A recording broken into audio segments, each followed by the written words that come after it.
Welcome है guys, my self Piyush Goyal, company secretary from Jaipur. और दोस्तों, आज हम देखने वाले हैं SPL2 के बारे में। पहले आपको मैं ये बताऊंगा कि SPL2 फॉर्म है क्या, पर्पस क्या है इसका, और SPL2 फॉर्म है क्यों लाया गया, कैसे फाइल करना है, पूरा प्रोसेस बताऊंगा। साथ के साथ डॉक्यूमेंटेशन क्या क्या रिक्वायर्ड है वो भी यहाँ पर मैं कवर करने वाला हूँ। ठीक है, स्टिल फिर भी आपके माइंड में कोई डाउट रहता है तो आप मेरे से कनेक्ट हो सकते हैं। और सबसे पहले हम समझेंगे कि जो 2017 से लेके अभी जो लास्ट फाइनेंशियल ईयर है उस तक जो ऑर्डर आए थे इंटरेस्ट और पेनल्टी के, उसको जो है वेव ऑफ किया था 53 जो GST काउंसिल की मीटिंग थी। तो उसी के रिलेटेड ये फॉर्म अभी GST पोर्टल पर आ गया है। तो अब आप जो एग्जम्पशन लेनी है, वेवर लेना है, उसे लेने के लिए आपको फॉर्म SPL202 को फाइल करना होगा। उसके बाद ही आपको यहाँ पे एग्जम्पशन मिलेगी। तो इस प्रोसेस को कैसे करना है, कैसे फाइल करना है, ये आज हम यहाँ पे कवर करने वाले हैं। आपको पूरी तरीके से मैं एक एक चीज़ बताऊंगा कि किस तरीके से आप ये कर सकते हैं। और फिर भी आपके माइंड में कोई भी डाउट रहता है तो आप कमेंट में कमेंट करके पूछ सकते हैं। ठीक है, तो सबसे पहले आपको फाइल करने के लिए लॉगिन करना होगा GST पोर्टल पे, सर्विस में जाना होगा, यूजर सर्विस में जाना होगा, माई एप्लीकेशन में जाना होगा।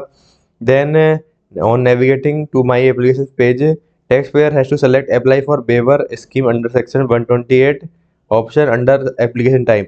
ठीक है, तो आपको क्या करना पड़ेगा, apply for waiver of scheme under section 128 option पर क्लिक करना होगा। Under application type drop down, if the taxpayer wants to file new application for availing waiver on interest and penalty, taxpayer को क्लिक करना पड़ेगा on new application button. On click of new application the taxpayer will able to see two forms. SPL1 देखेगा application for waiver of interest और penalty, application लगा सकता है for waiver of interest और penalty और both under section 128 subsection 1 clause A in case of notice और statement. SPL2 में application for waiver of interest और पेनल्टी और both under section 128 1B and 128 1C in case of demand order. On selection of SPL02 the create application button will be enabled. और SPL2 आपको select करना है application for waiver of interest और penalty और both under section 128 subsection 1 clause B, section 128 subsection 1, इसके अलावा subsection 1 clause C in case of demand order. Demand order आता है तो आपको SPL2 फाइल करना है। क्रिएट एप्लीकेशन पर क्लिक करना है। आपसे काफी सारे क्वेश्चन पूछे जाएंगे, इन क्वेश्चंस का आपको रिप्लाई करना है। Whether demand order is issued through the GST portal, ये बताना है। Whether any appeal application filed against the order, whether any application filed for withdrawal of appeal. ठीक है, whether the appeal or writ petition against the order has been withdrawn, whether the order issued under section 73 or 74, whether the order covered under section 75, whether the demand order includes erroneous refund. Guidelines is given below to fill the above questionnaire carefully। आपको इनका इस तरीके से reply करना है। ठीक है, ये ध्यान रखना है। जैसे ये पूछा है whether the demand order is issued through GST portal, अगर DRC 1-7 और APL4 इशूड किया गया थ्रू GST पोर्टल तो आपको सेलेक्ट करना है yes. In case of demand order is not issued through GST portal, issued किया गया manually by tax department and DRC 1-7 APL not available in GST, the tax payer will be required to select no. तो इस तरीके से answer करने हैं इसके।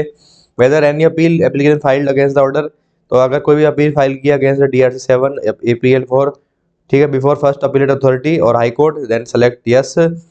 Whether any application filed for withdrawal of appeal, the question will be shown only if yes is selected for serial number 1, serial number 2, and if the taxpayer has filed application for withdrawal of said appeal filed against the demand order, then selected yes option. If taxpayer has not filed any application for withdrawal of appeal, then no has to be selected. Whether the appeal or writ petition against the order has been withdrawn before the appellate authority, appellate tribunal, high court or supreme court, the question will be shown only if yes is selected। ठीक है, whether the order issued under section 73 or 74, select yes or no। ठीक है, whether the order covered under section 75, select yes or no as per the original demand order। तो whether the demand order includes any erroneous refund, select yes or no as per the original demand order। After answering all mandatory questions, taxpayer has to click next button to proceed further। SPL2 form will be displayed on dashboard and following tables where taxpayer has to enter select the data. ठीक है, details पढ़ेंगे अब demand order की। Order ID होगी, date of issue of order ये यहाँ पे आएगा, सेक्शन जिसके अंदर ये ऑर्डर इशू किया गया है, वेदर एनी अपील और writ petition is filed against the order और बिफोर द अपीलेट अथॉरिटी, वो यहाँ पे आपको फिल करना है। If yes, whether the order for withdrawal, appeal or writ petition is issued or not. Whether demand order involves demand of erroneous refund. Financial year from or to. इसके अलावा amount demanded in the order. For the online orders, the details will be auto-populated, and offline orders, the taxpayer has to enter all the details. Out of demand in table 3A, ITC denied as per the section 16.4 and subsequently eligible under section 16.5 and 16.6. Amount paid through payment facility against the demand order. For the demand DRC 7 or APL 4 issued through the GST portal, and payment is made through the payment to a demand option in GST portal. The details of payment made against the demand will be auto-populated and user is not required to make entries in table 4. तो I hope आपको समझ में आया होगा कैसे fill करना है, कैसे आपको ये तैयार करना है, क्या पर्पस है। तो फिर भी स्टिल आपके माइंड में कोई इससे रिलेटेड डाउट रहता है तो you can also contact on the number given on the screen.